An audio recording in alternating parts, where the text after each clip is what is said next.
I became very anti social media about 15 years ago, well, 16 years ago.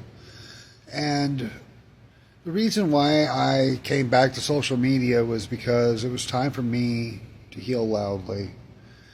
That I was realizing, what I had gone through and was starting to set boundaries.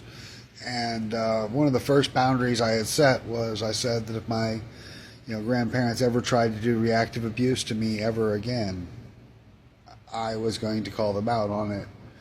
That I was going to let them know beforehand what was going to happen if they continued to try to poke.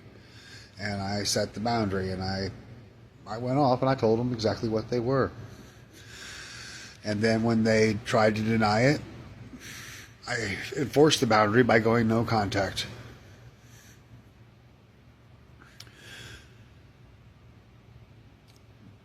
I had originally created the page, because I wanted to finally, talk about a lot of the shit I went through.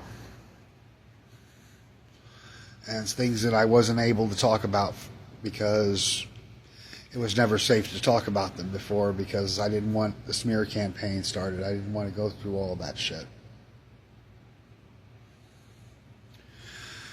I was well aware of what happens every time you speak out about what they're doing, or you don't, you're not feeding their ego.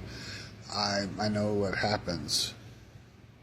I've been through it so many times before that I really wasn't gonna, it wasn't like I wasn't prepared. But as soon as they went no contact, or as soon as I went no contact, as soon as I told them it's over, I don't want to hear from you guys ever again. Do not contact me. That if you do, I will basically get a restraining order. I want you to stay away from me.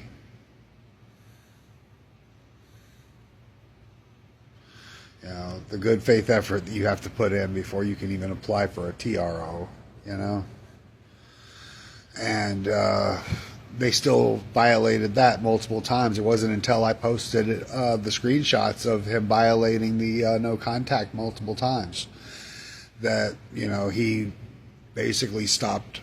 Of course, he didn't really stop. He just started trying to figure out who my therapist was from my caseworker and everything like that, having them ask about it, even though I knew I was completely within my rights to not tell them who my fucking therapist was. I was, they didn't need to know whether or not I even had one. That was none of their damn business. None of their damn business. It's my business. Thing is, though, I knew my grandfather would use his power to force them to ask about that. I don't have a caseworker anymore. I don't have caregivers anymore because of my grandfather. So understand that little jab that he made about the caseworker and the KFC apartments, or KPC apartments. That whole thing. Yeah, he was behind screwing that up. And I know it. Like, he's the only one that, would have done that. He definitely had somebody else do it for him. But yeah.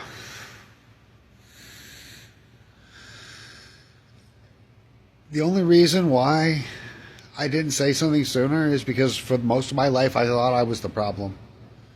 I thought I just needed to get better at not reacting. I thought I just needed to be comfortable enough alone that the avoidant abuse didn't bother me.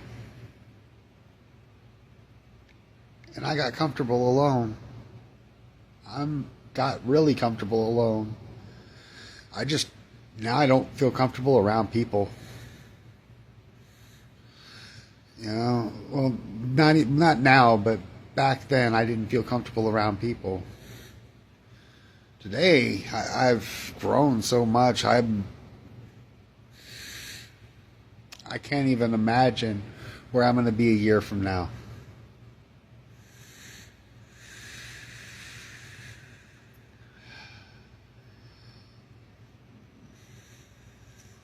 I think I'm going to do great things.